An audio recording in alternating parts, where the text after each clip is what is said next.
Welcome to the Winner's Playbook. Every winner needs a game plan, and this one's for you. Disclaimer.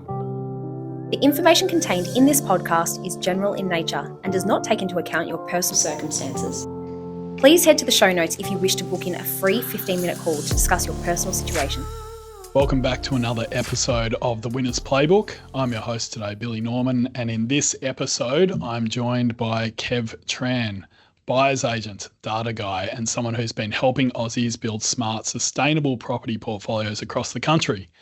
Kev's been in the trenches, guiding buyers through all sorts of markets. He's a finalist for the RAB Buyer's Agent of the Year, 2 years running now, and he brings a real-world approach to investing. We talk about where the property market's at right now, how rate cuts might shift things, and what areas could be solid buying opportunities. We'll also unpack why having a plan, a process, and the right people around you is key to avoiding expensive mistakes. Let's get into it. How you going, Kev? Hey, Billy. I'm well, thanks, mate. Thanks for having me on. Yeah, awesome. Good to see you, mate.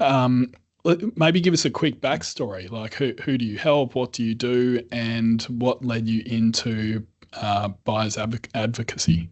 Yeah, absolutely. So the business is called the Kev Tran Group. I'm the director. We're a team of 7, and we're purely investment-focused buyer's agents. So our goal is to help clients buy properties that perform both with capital growth and cash flow, because we find that's the only way that we can sustainably build a portfolio.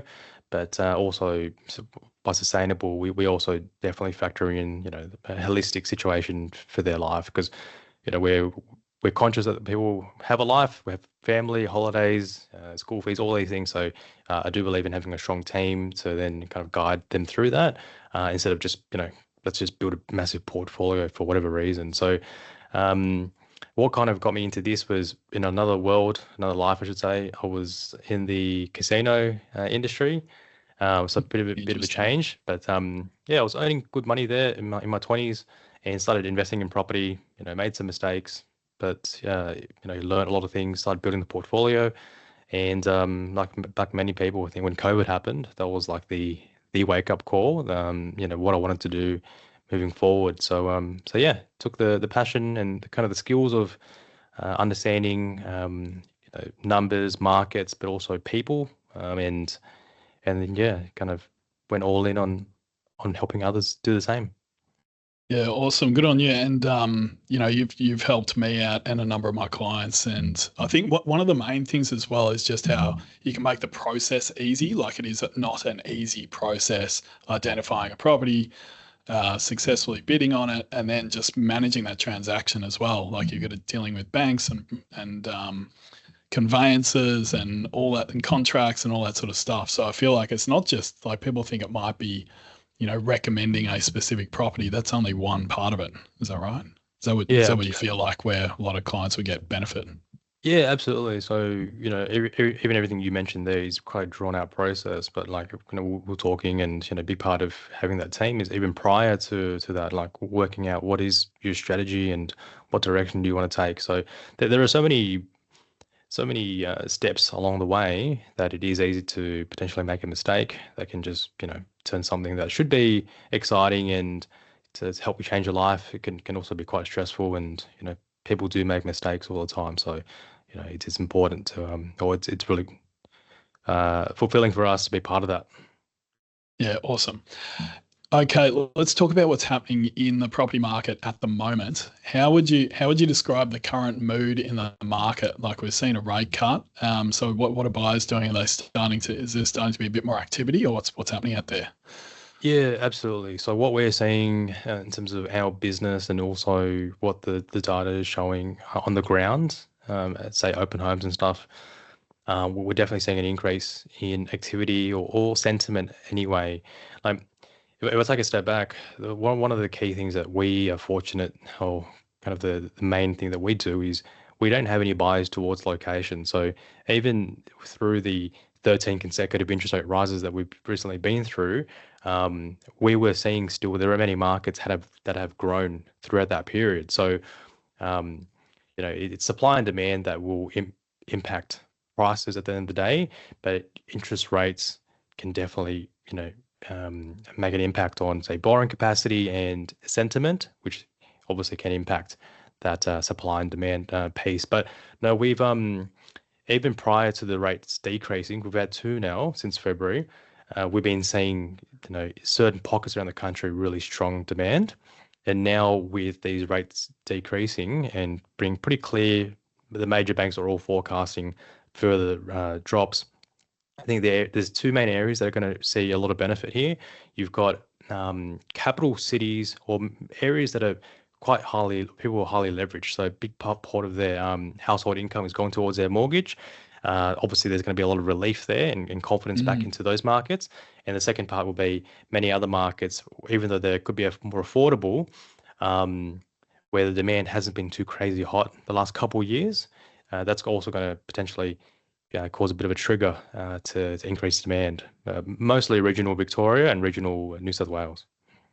Okay, because it was interesting, like COVID, all the lockdowns and work from home and all that stuff that happened then there was probably one factor why there was like this huge bump in regional areas, particularly if they were within an hour or two drive of a capital city. It seemed to me that then sort of cooled off. Do you feel like is that trend still a thing? Like you read stories about a lot of employers sending people back to the office and work from home becoming a bit of a pullback in that. What do you think is the impact on some of these regional areas at the moment?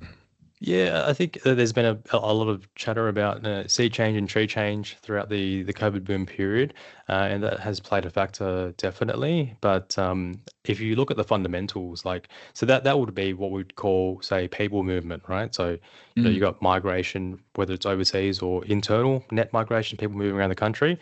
That definitely plays a factor.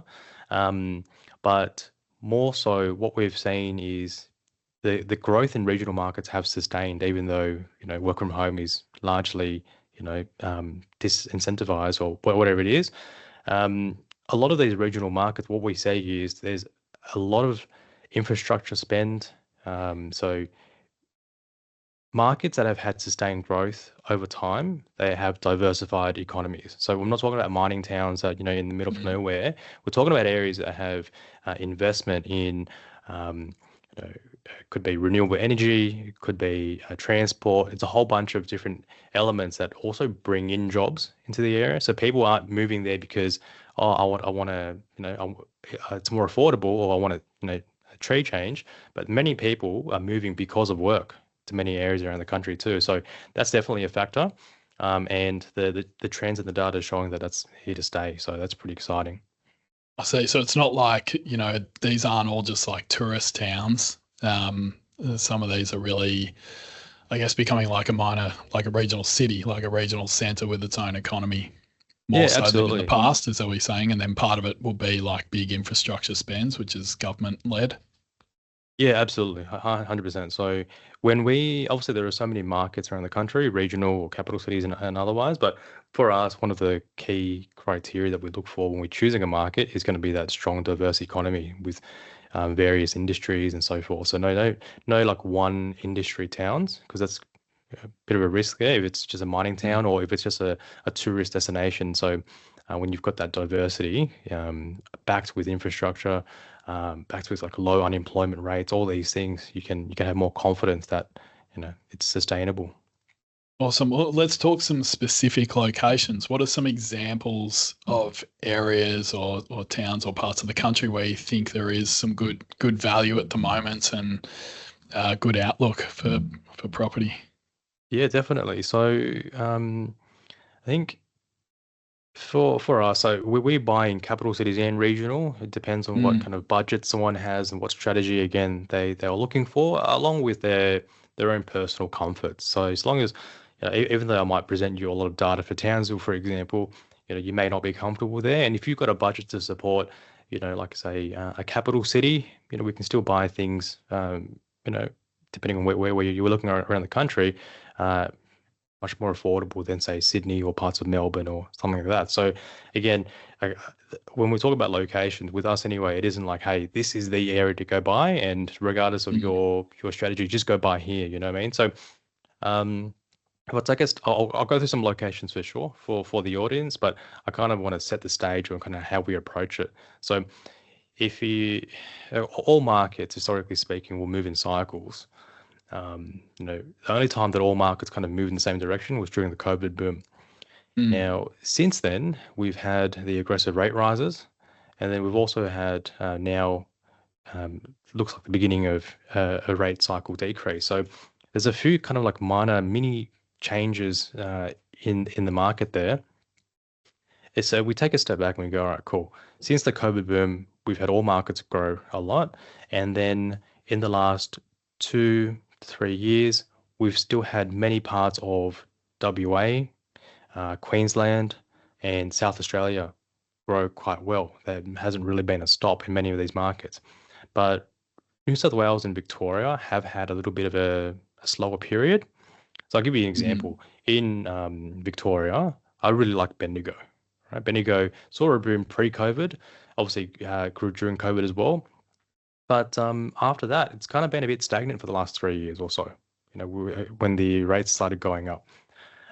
So been pretty flat in terms of growth in the last 3 years, but rents in some suburbs have gone up like 30, 40%. So now we're seeing your rental yield becoming around like 5%. So that's increasing, which means it's more attractive to investors again. Yeah.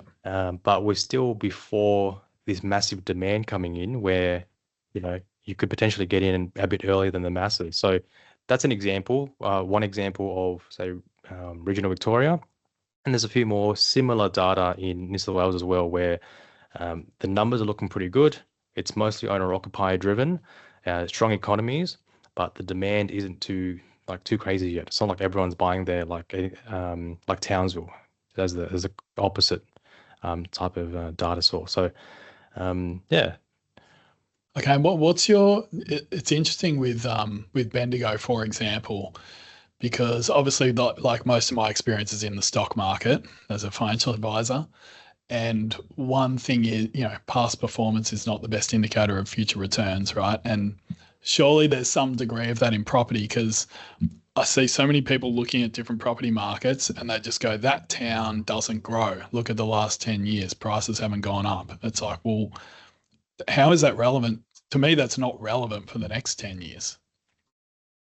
Like, Yeah. I'd rather buy somewhere where prices have gone nowhere for 10 years, but there are good indicators for the future of that economy, rather than somewhere where prices have tripled in the last 10 years, because sometimes, that's not necessarily just going to replicate. Exactly, yeah, because then you And that potentially seems to be rife to me in the property world is, but the past growth wasn't good, therefore the future growth won't be. That doesn't quite stack up to me. And I think you probably agree. What do you think? Yeah, exactly. And you could, if you're going off that kind of concept, then potentially you could be buying high, and then for the next cycle or whatever that you're holding it for, it's kind of underperform. So that's what we're saying in the data anyway. So long term for capital cities, because we've got reliable data for that. If we're looking, this is data from Real Estate Institute of Australia. When you look back the last 43 years, all capital cities in Australia, except Darwin, which doesn't have reliable data for that city, all markets will average out around 6 or 7% capital growth. All right. Obviously, it's not exactly that every single year. We've got periods where there's a boom, periods where it's stagnant, and then even times where it drops a little bit in value. But the for houses, they've been able to perform like that. And then with regional cities, what we've been able to see through looking at the data is not every market, because you've got some regional cities that are like a really strong regional hubs, like you mentioned, like for example, Geelong in Victoria, technically considered a regional city. You've got Newcastle, New South Wales. So people in Sydney and Victoria, you'd know these markets quite well. These are regional cities. But then you've also got very small ones with like 5,000 population. So, they're not all equal. But with the data that we can say is, if you look back, say longer term, 25 years, all council areas with reliable data, they'll perform at least at 5% compounding. So, basically, if you hold a house in Australia in an area that's established enough, you kind of do okay over the long term. But this is where that data comes in to understand, like, how do I buy in an area and then make sure that it's going to perform for me, as well as like long term, but as well as short term, because I don't want to hold something and then I've got to wait 25 years to see a decent return. So yeah. No, and we see it all the time with clients. Anyone who bought an investment property, let's say at least 20 years ago, assuming it's not a small unit or something, it has seen growth. And those individuals will think I've done really well because this property's tripled in value. But sometimes that's like a 25-year time frame. And so you think, well, yeah, it's tripled in value, but over a huge time frame, you're not factoring in the cost of holding that property for that period of time. And there's opportunity costs. Like if you had have actively managed your property portfolio, you probably would have done way better.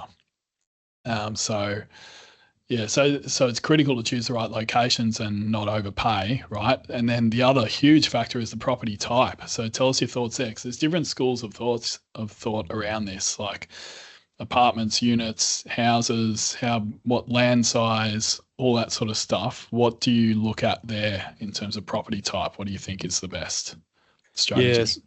So we, in our agency, we only look at houses. So the types of properties we buy for clients are established freestanding houses. So no new builds, no apartments or off the plan, stuff like that. I'm not saying you can't get decent growth out of an apartment. However, statistically speaking, the data supports houses having performed much better long term. So we're talking around at least 5% compounding, many areas 6 or 7% or more over the long term. Apartments, again, we don't have really reliable data here because unfortunately, if you're looking at title, if it's not a house like a Torrens title, you're talking strata titled. So then there's townhouses, there's apartments, there's one.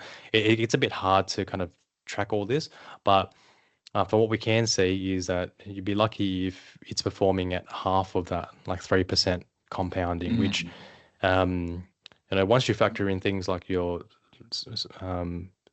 body corporate, oftentimes there's special levies as well. If you bought like a relatively newer apartment, there's typically cladding issues, there's water ingress issues, all these things, and it's common. Like it actually happened to my mum and I. We got whacked with a decent bill, and it can hurt. So once you factor in all these things, if it doesn't even keep up with inflation, you've actually lost money.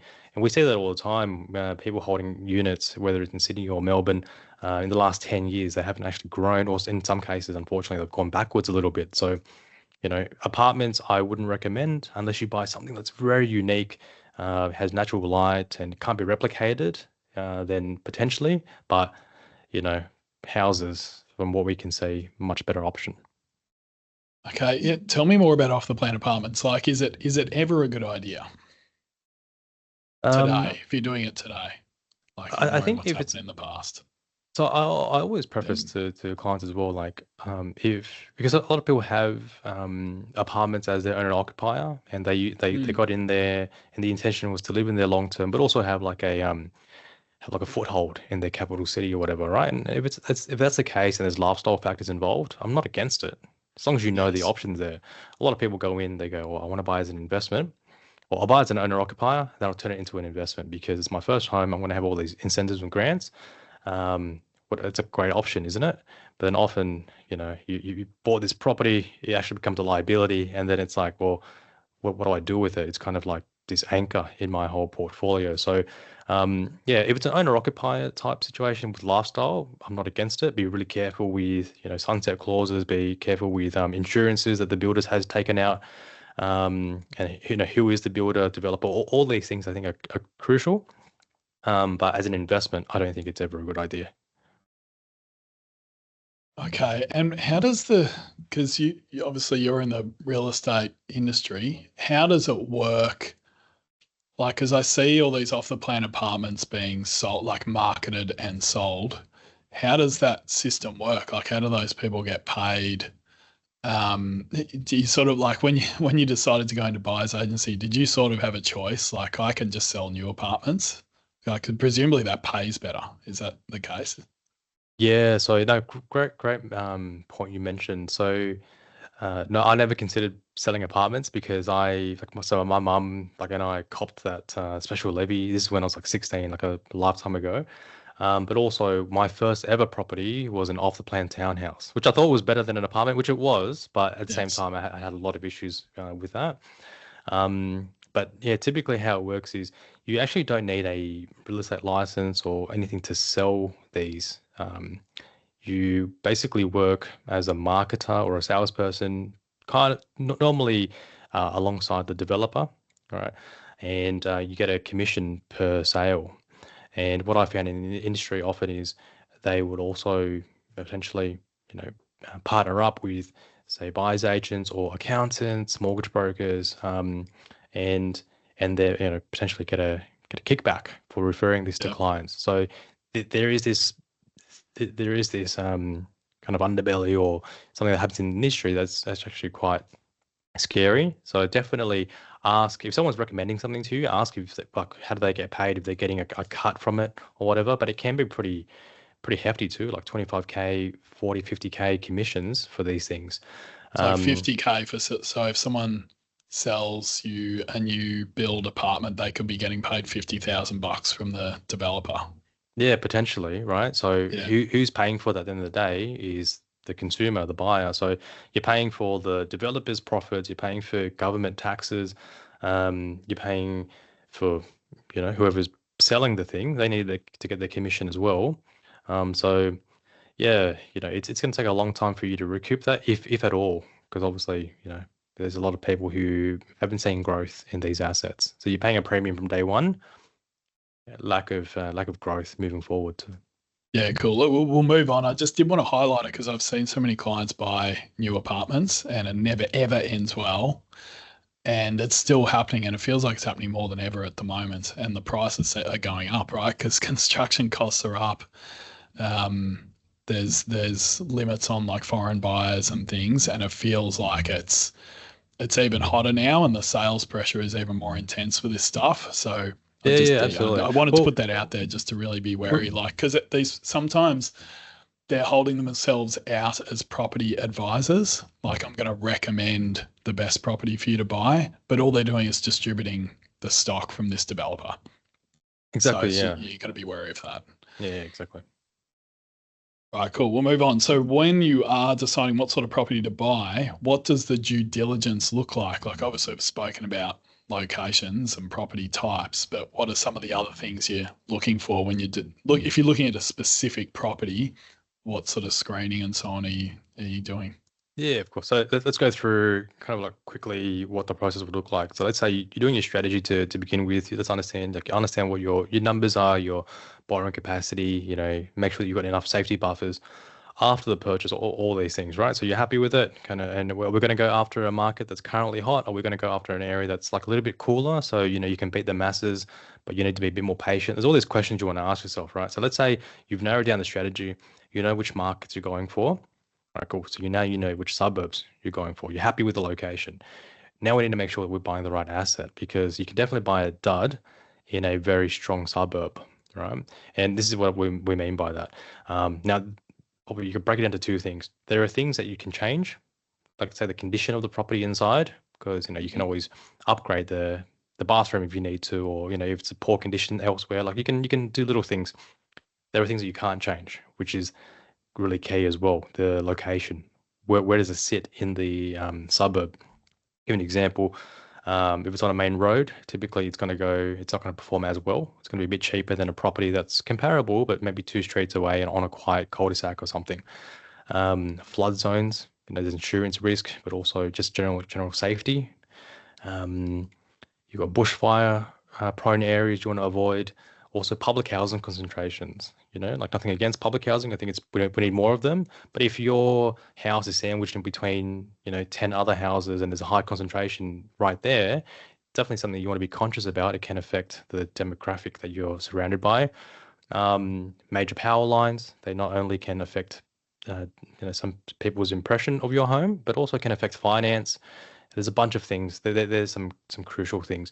And then probably a main general one, which can help, is going to be any nearby detractors. So cemeteries, any commercial facilities nearby that can have noise or smells. Like you kind of want to be aware what's around you and if it's going to negatively impacts your property.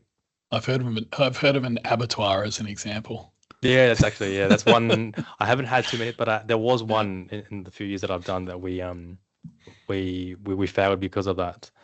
That'll be So upsetting if you bought that property and then you rocked up to have a look and you caught whiff of the local abattoir down the road. yeah, lovely.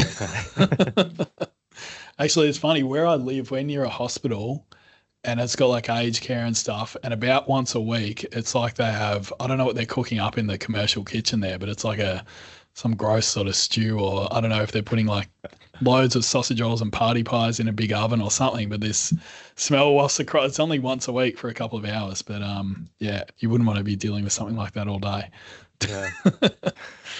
Yeah. Okay. So you've worked with a lot of buyers over the years, property investors. What's the difference between someone who builds and ends up building a really strong portfolio versus someone who gets stuck after, like, they buy one or two properties and then they're maxed out or they don't know where to go after that? What's the difference? Yeah, but if I could say one thing, which would probably encompass a few minor things within that, would be having a clear strategy, and that may involve having someone kind of guiding you through, or could be by yourself. But you need to be educated to an extent. So some key things we mentioned here, like maybe apartments aren't the best option for you. There are better options around the country, but having a really clear strategy and plan, because what that means is then you can go, all right, cool. What sort of investor do I want to be? Do I want to be someone that's more active? Do I want to do renovations? Do I want, let the locations do the heavy lifting? Do I want a big portfolio? Or do I just want a couple properties and, be pretty happy with that and invest elsewhere? I think if you can work out that plan and all the considerations along with it, what can happen then is you go, all right, sweet, I know what I need to do. I'm just going to buy 3 properties over the next X amount of years and then, pay them down. That way, when things inevitably come up, there's going to be maintenance concerns, there will be tenancy issues, interest rates are often all the noise, government changes to things like land tax, for example. There would just be noise to you. They would be like, yep, I've already factored it in, I've got buffers.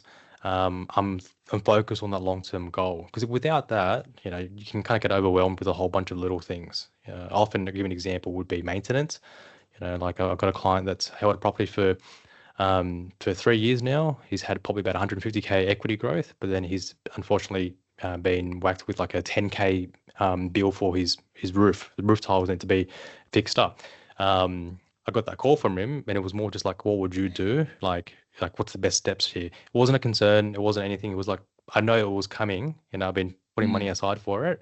Yeah, it's 10K I'm going to be hit with potentially, but I've made 150 in the last 3 years. So, having that wider view can help for sure.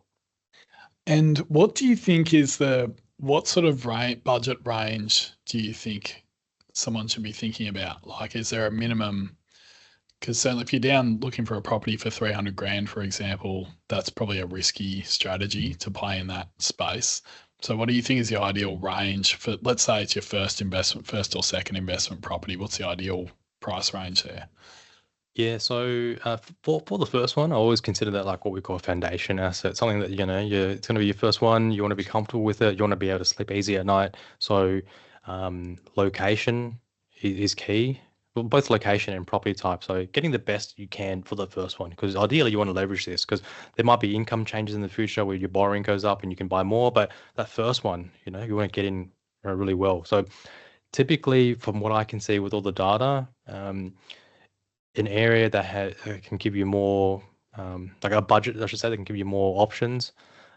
If you can do like say 550, that's going to be really healthy. 600 plus would be really good. But we were buying for clients in areas from 450K onward, so it's still possible with that economic diversity piece we talked about. But naturally, your options are limited.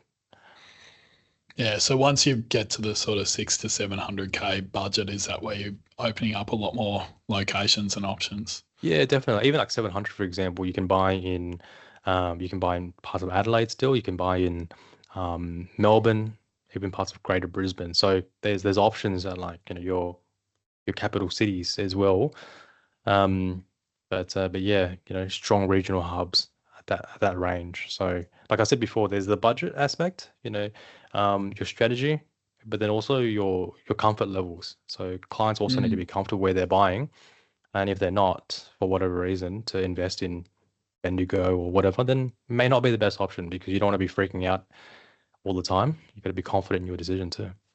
What's your view on Perth and WA? Because that's where all the noise is at the moment, and obviously there's been really strong growth there for the last year or two. What are your thoughts about that as a location for investing? Yeah, so WA, Perth, many other parts of the country as well.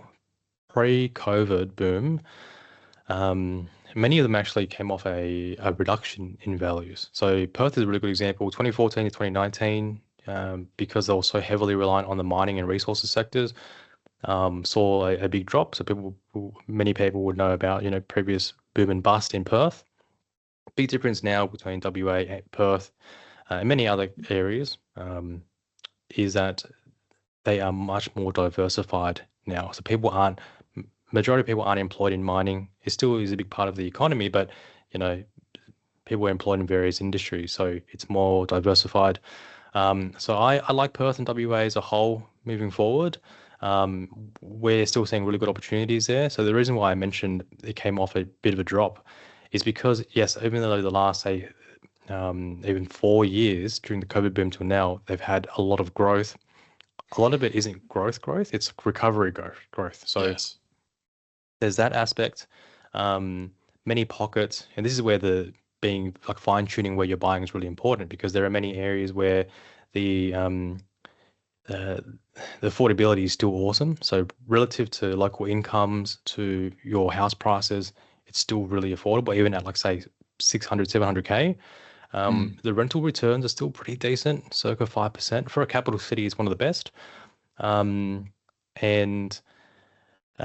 yeah, what you've got to focus on and make sure is avoiding high investor patches, because there has been some speculative investments in Perth. Especially when you start hearing out of barbecues and Uber drivers is something you want to be concerned about, because obviously people are just doing it because everyone else is. But yeah, watch out for high renter ratios and also high vacancy rates.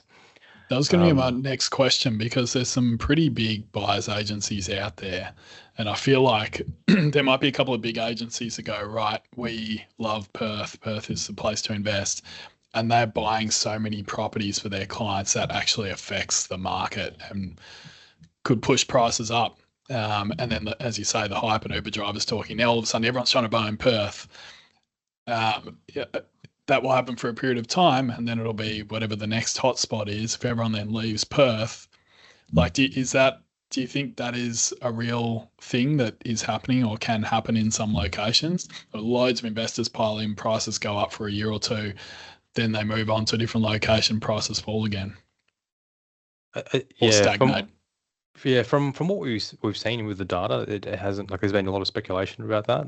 However, we haven't seen that, like, say, an exodus of buyers or people selling enough for there to be such a sharp increase in supply where the demand can't keep up, where we see a big drop. We haven't seen that.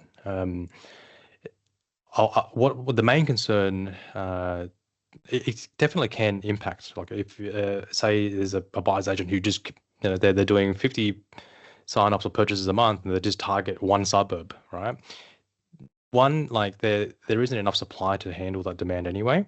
But two, what happens is you've got to watch out for those vacancy rates, because if there is too many properties online for rent, then that's when your yield drops, because now you've got to lower the rent. Everyone's competing for the same renter. So if you're an investor and you're looking to go buy in any market, I'd recommend just making sure that you're balancing how many renters versus owner occupiers, because I always want an area that is predominantly owner occupier driven. That's the local market there with their local incomes, who see value living there long term. They've got family, they've got jobs. Like, they're the ones who, if they're frustrated. Domain had an article 1 or 2 years ago showing that based on their studies, it takes a local owner occupier 9 months on average to buy a house. So, like, imagine if you're buying in these areas where supply is really tight, you've got good incomes based on the data, and you're missing out. You would see value because then in paying a bit more than everyone else to secure it, because you're going to live there for the next 10, 15 years. Whereas investors should be a bit more careful with their numbers. But yeah, just to recap, look at renter-owner ratios, because there are pockets in Perth where it's like 60-70% renter, which is a bit of a concern. And then also look at vacancy rates. So a typical balanced market, most people would consider would be 2 to 3% vacancy. So if you've got an area where it's shooting up much more than that, then remember that you're competing with them for the same renter, which means that you might have to lower your rent, which would impact your yields and so forth. Okay, and you're also, like, in terms of the supply thing, you're also looking at if it's in an area where there's new estates, developments and stuff nearby as well. Yeah, absolutely. So we call that the new supply metric, and specifically building approvals. So vacant Building land is approvals, one yeah. thing and how it's been zoned, but also people need to engage these developers for these house and land packages for them to start building oftentimes. So building approvals, what's been approved is going to be your best bet to actually understand how many properties are going to come online in the next 18 to 36 months. Yeah, cool. I've got a bonus question for you. So we were talking about price ranges before. If someone, let's say someone's got 1.3 mil, not in cash, but like total borrowing capacity, total property spend, would you go to, two, $600,000 or $700,000 properties in that scenario, or would you be looking at a higher value property, a commercial property, something like that? Like, do you think everyone, like, building a portfolio, you generally do want to stick in the 600 to 900K range, or for people who have a bigger budget, so they'd be looking at different property types in your view? Yeah, good question. So the considerations there would be, like, for example, if it's what you mentioned, do I buy one? Do I buy like two at lower prices, or do I go commercial? I think if you're going to look at the whole thing, is what is your current portfolio? So I generally don't recommend clients to go buy commercial if they don't have a strong residential base, because if that commercial property becomes vacant, it could be a much longer period before it gets tenanted. So if you've got no other assets or you're really bleeding, plus you need a bigger deposit generally with commercial and all these things. So if you've already got a few properties, maybe it's great to go commercial now. Don't worry about more residential, because your cash flow is much better. But let's say you're just starting off, you've got one property, or you don't really have anything yet, and it's like, I've got this 1.3 mil budget. Do I do one or two? Typically, and also if there are no lifestyle factors to consider, like some people might buy a house and as an investment, maybe in the future they want to live in an area, like that's a big thing to consider. But let's say it's purely for investment, I would potentially explore two. And the reason being is, one, you can diversify into different markets. So one market right now, like Adelaide, might be really booming, and for the next 12, 18 months, we're still going to see above that 6-7% average growth.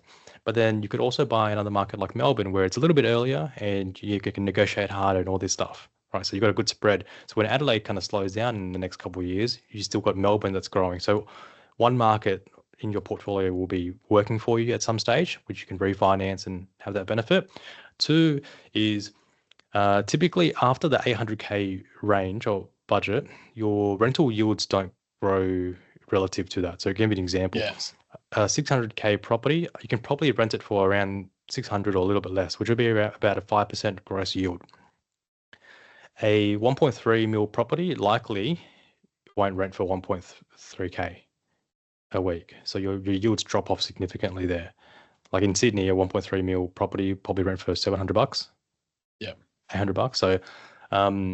So yeah, you've got that, which means your cash flow is significantly impacted for future investment, but also you're bleeding cash flow there. So that's how I would kind of look at it. Yeah, and there's an important part missed as well. It also depends on your income outside of your property portfolio is a huge factor, because you see these stories like on news.com, a teacher earning 60K bought 10 properties, and I mean it's largely bullshit, right? Like, to build a big portfolio, you do need a decent amount of income, whether it's if you own a business or you've got a really good career or something like that. Like, it's the property portfolio isn't just going to build itself to 5, 7, 10 properties. Like, you do need to support that, right? Yeah, exactly. I think there's a lot of stories out there that sensationalize, and also a lot of people who potentially built their portfolios pre-2018 with the massive lending changes that occurred. Like myself, for example, I bought my first site in 2016, and then most of them after 2018. So like, been kind of used to these more strict lending conditions. Whereas I speak to a lot of people who invest a bit older than us. They're like, yeah, it was much easier before, you could just keep borrowing. So that's definitely a thing to consider too. But yeah, I think it's also important to get a clear plan for yourself, because it's still very possible to achieve awesome wealth, not compared to all those people who, 30 properties before 30 and all that stuff. Yeah, it's rubbish. Yeah, that happens often when we get a new client in. If they're really keen to build a property portfolio, I say, like, do you have any goals? Those sorts of questions. And I say, I want 10 properties in 10 years. And I always say, why? And there's no answer. Like, why? Why do you want that? Why 10? Why 10 years? So yeah, that absolutely leads into not just comparing yourself to others and reading something or listening to a podcast and thinking I need to do that as well. Yeah. So it leads into my last question. Why is having a good team around you so important? So I'm talking about like yourself, a broker, advisor, buyer's agent. Why do you think that's critical? Yeah, awesome. Oh, yeah, like a great question. I've always actually looked into something I just thought about that we haven't touched on as well, with the rates changing. Yes. Which is really crucial for me, obviously being a professional buyer's agent and a property investor. So having a strong team, like I'm good at probably a couple of things property specific. So got an idea on, how to, like, what portfolios look like. But in terms of like structuring and advice around holistic strategy and budgeting, like I'm not qualified, or I don't know how to handle that the best way. So someone like yourself is perfect for that. Plus, people probably will like to invest in multiple assets and not put everything into property. So, I think from the initial strategy point of view, yourself, financial advisors, accountants, definitely a good mortgage broker is really key. And I'll tell you how, like, specifically around rate changes, it's been helpful. I've got 2 clients right now. And with the 2 interest rate decreases, so 0.5% decrease, they both got an increase in their borrowing capacity. And I'll give you a quick snapshot of what that looks like. So the first one is a single, no dependents, 100K income, no other debts. This will be the first property. And borrowing capacity from the mortgage broker is about 550K. With these decreases, 0.5%, estimated about 30K increase that he can go up to. And he actually brought it up to me. He goes, hey, I've got an increase in my borrowing capacity because of the rate changes. Can I increase my max now? Straight away, he just goes, can I just increase it? I want to be competitive and get the best asset. So like, that's definitely something that's going to be, most people will probably think about straight away. It's like, well, I don't want to just hold on to this. Like, I want to, if it's going to squeeze me in to get the right asset, I'll do it. And another client has like a larger income, 250K, similar thing, borrowing capacity 1.3 mil. With these decreases, he can go another 70K. So I don't know how to work that out. The broker, having a strong team, they confirmed it real quick. So now we can confidently know where we can go up to with the budget. And with a second client that I just mentioned, we are mixing it between 2 assets. So we're going to buy one first and then make sure that the budget fits in with the second one too. But again, that's an example of having a strong team. Yeah, awesome. Well, thanks, Kev. We'll wrap it up here. Thanks for sharing your insights, especially in a market that's got a lot of people second guessing themselves. So thanks for coming on, Kev. Awesome. Thanks, Billy. Thanks for having me. Cheers. If this episode gave you something to think about, don't just scroll on. Go check the show notes, connect with Kev, and start building a smarter plan for your next move in property. As always, hit follow, drop a review if you're keen, and flick this on to someone else who's been thinking about jumping into the property game. Catch you next time on The Winner's Playbook. Awesome.